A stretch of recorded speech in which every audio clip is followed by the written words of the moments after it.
আপনাদের স্বাগতম। আজকে আমার রেসিপি পোস্ত দিয়ে বাটা মাছের ঝাল। রেসিপিটা খুবই টেস্টি এবং খুবই সহজ। আমার ভিডিওটা যদি আপনাদের ভালো লাগে অবশ্যই লাইক করবেন, শেয়ার করবেন আর আমার চ্যানেলটাকেও সাবস্ক্রাইব করবেন। তো চলুন দেখে নিই আমি কি করে রান্না করছি পোস্ত দিয়ে বাটা মাছের ঝাল। পোস্ত দিয়ে বাটা মাছের ঝাল রান্না করার জন্য আমি নিয়ে নিয়েছি 350 গ্রাম বাটা মাছ। আমি এখানে 8টা মতন মাছ হয়েছে, মাছগুলো ভালো করে ধুয়ে রেখে দিয়েছি। আর এছাড়া আমার লাগছে কাঁচা লঙ্কা, পোস্ত, কালো জিরে, সর্ষে আর পেঁয়াজ। আমি 2টো পেঁয়াজ নিয়ে নিয়েছি। এবার আমি একটা মিক্সিতে 1 চামচ কালো সর্ষে, 3 চামচ পোস্ত নিয়ে নিয়েছি,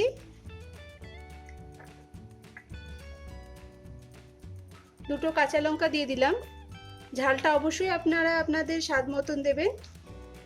অল্প একটু লবণ দিয়ে দিলাম আর অল্প পরিমাণে আমি এতে জল দিয়ে দেব। তারপর এটাতে একটা সুন্দর পেস্ট বানিয়ে নেব।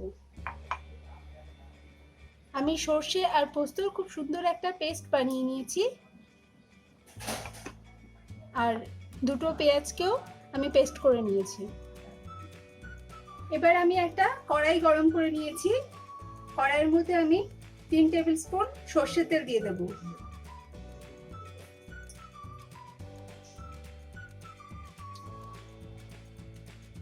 তেলটা গরম হয়ে গেছে। এবার আমি মাছগুলো ভেজে নেব। মাছগুলো আমি আগে থেকে লবণ হলুদ ভালো করে মাখিয়ে রেখেছি।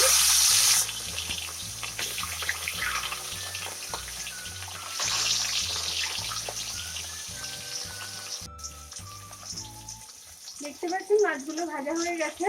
এবার আমি এগুলোকে কড়াই থেকে তুলে রাখবো।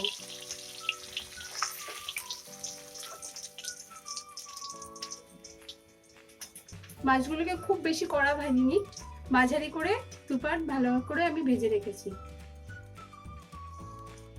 এবার ওই তেলের মধ্যে আমি অল্প পরিমাণে কালো জিরে ফোড়ন দিয়ে দিলাম।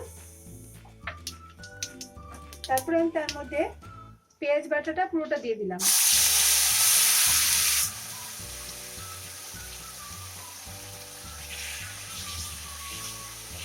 এক দেড় মিনিট মতো পেঁয়াজটাকে ভালো করে ভাজতে হবে, যাতে পেঁয়াজের কাঁচা গন্ধটা চলে যায়।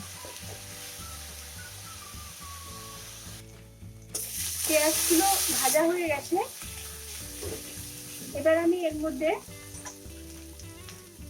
পোস্ত আর সর্ষে বাটাটা দিয়ে দেব।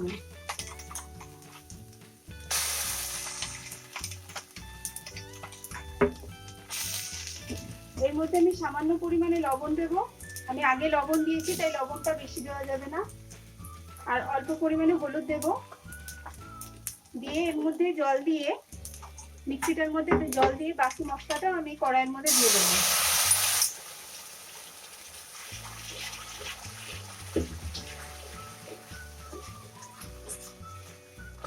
অল্প আছে 1 মিনিট মতো সময় ধরে পোস্তটাকে ভালো করে কষিয়ে নিতে হবে। বেশি সময় কষালে পোস্ত পুড়ে যেতে পারে, পুড়ে গেলে তেতো হয়ে যাবে, তাই অল্প সময়েই কষাতে হবে। দেখতে পাচ্ছি মশলা থেকে হালকা তেল বেরিয়ে এসেছে। এবার আমি কড়াইয়ের মধ্যে 1 মগ জল দিয়ে দেব।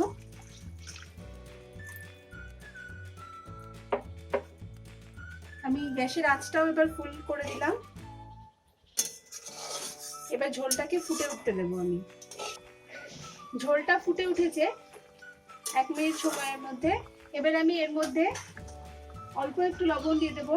এই সময় লবণটা চেক করে নিতে হবে, যদি প্রয়োজন হয় স্বাদ মতো লবণ এখনই দিয়ে নিতে হবে। এর মধ্যে আমি এবার মাছগুলোকে দিয়ে দেব।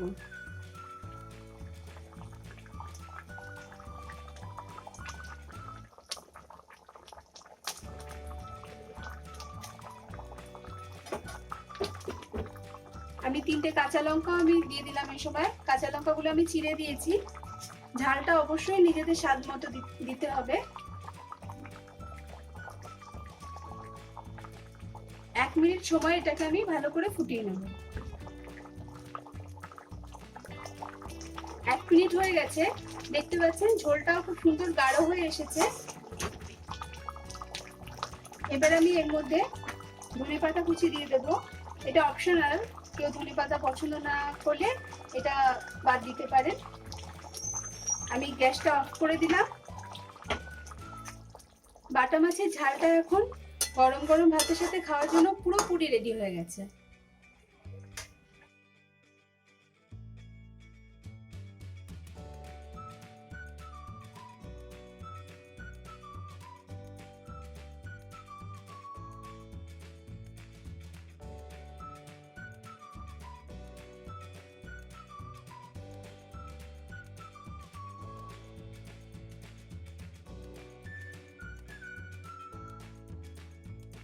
তো বন্ধুরা, আজকের রেসিপিটা কেমন লাগলো?